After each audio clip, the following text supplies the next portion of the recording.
Hey, if you want to learn how to become an independent filmmaker or a filmmaker in general, I've got a book which I wrote with a buddy of mine.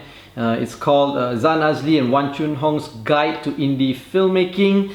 You can actually buy it off of here. I'm going to put the link down here at my website, fatbidin.com. It's only a couple of ringgit, and it's really good because it has many different chapters, the process of filmmaking, and each chapter I interview a Malaysian filmmaker who gives advice and tips of from their experience. So yeah, yay, link is down here. Yay. You're watching and listening to the Fat Bidin Film Club, and I'm assuming I'm Zan Azli. And I'm Shell Ibsal. And as usual, every week you watch a local film. Yes. And this week we've got a film to watch, even though we're not going to the cinemas because it's still coronavirus season. And it's been released on iFlix. Yes, it's a film that people have been talking about. But it's not an iFlix original. It's not. Oh, it's not. Okay. And it's called Daulat. Okay, we're gonna watch Daulat.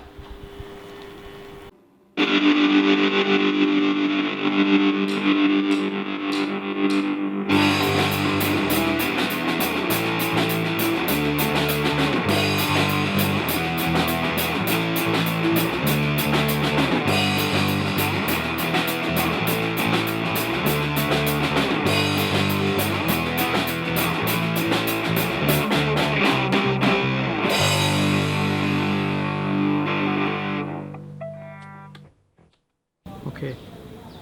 So we just watched Daulat. An hour and a half, an hour 40 minutes of the film. Yes. Directed by Imran Sheikh. Yes. I don't know who he is, but I don't have to know who he is. Just saying. So, what's the story about? Okay, so it's a political thriller, and it's about basically one very racist, sexist political party that has ruled over a nation, Malaysia, for over 30 years, losing their power to a new, more liberal party. And then it's all about how they strategize to sort of win the next election. Yeah, and it stars Vanida Imran and Tony Yusof and Rashidi Shah and Christina Jasmine Soraya Stockstill. and Christina Suzanne now. Yeah, so it stars all these people. They all have roles to play in this. It's, I suppose I would say that it's anchored by Vanida Imran because like her character is like seriously major in this lah. And yeah, so that's what the film is about. I guess I shouldn't reveal spoilers, right? I don't know. What's Okay, anyway, so that's what the film is about. No, wait. It's still about the film. Basically, what happened lah? May 9th, 2019. No, it's a very prophetic film because it's literally from what happened on May 9th all the way to like now. Okay, then now we shall talk about what we think about the film. Okay, so what do we think about the film? What do you think about the film? What do you think about the film? Okay, look, I feel that this film didn't really... Okay, it says that the film was made before the 2020... I'm not yawning because of your comment. I'm yawning because of the film. Wow. I wasn't even done talking. No, go. Was that your comment? Interrupting my... No, okay, go. I cannot swear, the old uncle don't like. Okay, yeah, so basically, right, there was no need for this film because watching the actual political crisis and how our nation descended into pure chaos. I want to say something else, but I can't because I promised old uncles I wouldn't swear anymore on the video. You promised them? Well, kind of, I guess. It was miles more interesting lah. Like this film in itself was not very good. It was very draggy. It was very long for an hour and a half. And while it was anchored predominantly by women characters, the acting of the women were really good, but the guys kind of falling flat lah. Yeah, even God doesn't like the film, see? It's gonna thunder and it's gonna rain and okay, let's move. Let's move. Okay. Alright. Come here. Okay. Okay. Yes. So I thought that the film was trying very hard to be an interesting political thriller. And yeah, the politics of it all was very interesting, but it was more interesting to watch in real life, like how our nation just descended into crisis, rather than watch this film lah.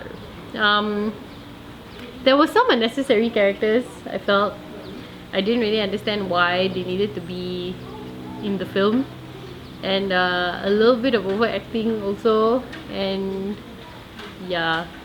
But and I saw the plot twist coming Miles away. but you didn't, so yay. I knew lah, because we had a bet. If I lose, I will have to massage her for half an hour. If she loses, she will have to massage me. And I won. Yeah, I'm okay to massage you. I see if I didn't see this. Sure. The plot twist. Okay, so what did you think? What did you think? I don't know if it was a tribute or it was a dumb thing when they had all the drinks that these people were drinking were either red, green, blue. Yeah. Like those drinks that all those Malay dramas on TV would have when they're in a hotel lobby or at a bar. And it's always they'll served be in like drinking. wine glasses Yes. or cocktail glasses, Yeah, but it's they're not blue, actually it's cocktails green, because it's they're just yellow, obviously it's cordial. red. It's Yeah. So I don't know, right? I thought it was a very unnecessary film because you basically can. The whole story is basically like just reading the newspaper this last 2 years. Right? It's like reading the newspaper in the last 2 years. Fine, they have this disclaimer on their Wikipedia page that says that this was done before the 2020 backdoor government, right? The Sheraton move thing, like, okay, fine, right? But it's still, every single thing about this film, oh, There's an echo. There's yeah. an echo. I noticed. alright, everything, it's okay. Everything in the film, right, is like reading the newspaper lah. Reading the op-ed section of like Malaysia Kini, reading columns written by Zan Azli, you know, it's like everything that happened in the last 2 years, you read the newspaper, went into the script. So it was boring lah. Okay, wait, can we talk about the script for a bit? Like, I don't understand how, like, the script was allowed to be so grammatically bad. Like, these people are supposed to be acting as, like, sophisticated politicians and, like, people in power and things like that, and their grammar is just, like, all over the place. It's so unconvincing, and I just feel like they needed to, like, at least copy edit their script a little bit more. You mean the dialogue? Yeah. So I don't know. I just thought I couldn't take it. It was just boring. so bad. Yeah. I understand wanting to make like a political drama out of all that had happened, you know, which is understandable. It can be quite exciting, but this film was not exciting. It's like from miles away, you know already it's going to be this story. Yeah. And how they try to make funny satirical references to the political situation in Malaysia also, like it's so on your head and it's so dull and stereotypical, like bosku, Wawasan. Tun Malay, opening shot of them talking about politics, playing chess. Oh my god! No, the Machiavelli shot. Machiavelli shot. Oh, how not so? It's so on the nose How lah. more obvious can you be? And it's so boring lah. And there was no build up. There was no story arc. There was nothing.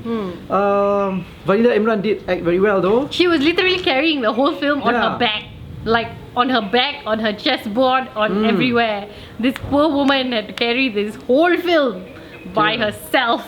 Yeah. Wow. Everything else was like so kaku, so kayu. Kesian. Everybody acted so. Nobody had chemistry with anybody. Yeah. Nobody was reacting appropriately to anything. There was a character that I felt was completely unnecessary because Christina Stockdale's character. yeah, because like really, she's supposed to be, I guess, well, it's a fictional show, so she's supposed to be the disgraced prime minister who's corrupt, punya daughter. Yeah. And basically, her whole plot is that she gets into trouble. Whoa, wait. I guess her character serves the purpose because then that's her checkmate at the end. Yeah. So that was basically it lah. But it was such a long play. You see, it took me so long to even get that. So you don't see it lah at all. Yeah, I guess if it so- was done well, then the story would be nice. Yeah, it could have been a really good political drama. I don't really mind that it's oh sorry, it's not adapted from current political times or whatever. Straight away, there's But an opening slate that says that already. I repeat, This is not not purely fictional. Anything coincidental, it's just coincidental. So Bosku was coincidental. With a W, that's the only difference, by the way. Yeah. The fact that there's a guy who's been in politics for a long time, who's been promised to be prime minister, and then gets upset that he doesn't get to be prime minister. Just say that you were inspired by the wow. happenings lah. Wow, Be like all bro. those Ini Kalila and all those Right, movies that yeah, were trying to take yeah. advantage of the situation at that time, you know, to Yeah. make money. But if it really was made before the 2020 crisis, then very prophetic, because I think it was. literally Because I saw that's exactly what happened. more or less More lah. or less, yeah. Because I saw the teasers and the trailers and all. Wow. The teasers and trailers were all way before already. Yeah, so it's Everybody really sad was that our talking about it. political situation is akin to a sad film. God is God not happy. disapproves this film. Yeah, but no, yeah, I don't know. I want to say that it's smart and you have like a really smart critique to it, but no lah, it's just too obvious and too literal and too. So we can settle for saying that Yeah. it was an attempt at being smart and political and witty, but definitely missed the mark by miles. At the end of the day, it was just a copy of the newspaper Yeah. and commentaries by political commentators. Yeah. You know, so that for me was like. No lah. But it's free on iFlix. We're under MCO, can't go out anyway. You want to watch it lah. So you tell people to watch it. No, watch it if you want. Don't watch it, so it's okay. I don't care. What about you? I don't know. I just feel like it could It's a have waste of done. time? It could have done better. And if you watch it, you're just gonna be angry. So people are already angry in this MCO. So maybe don't watch it lah. You've been Annoyed. there.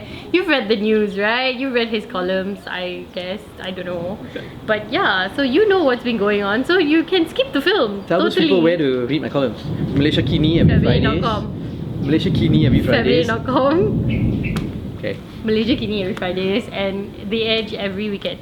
Yes. Is that correct? Yes. That's correct. Yeah, but of course I collate everything on Bidin.com. Yeah. Which you should go visit so that we get an increase of traffic. That's my point. I'm the producer. So anyway, I would say don't watch it because Okay. I feel like what's the point? What's the point of you watching I this can film? go with that. Don't watch it. Yeah, just don't lah. No need. Because like if I'm sure you've kept up to date with the news. It's been so like dramatic and everything for the past 2 years. So you know what's happened. You know what has happened.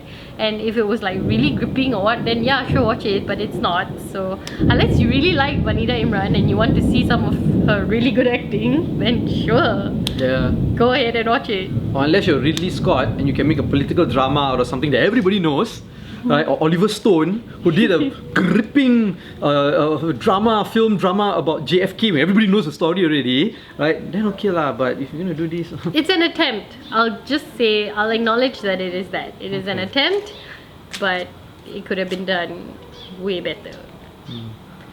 So yeah, if you've seen it, let us know what you think.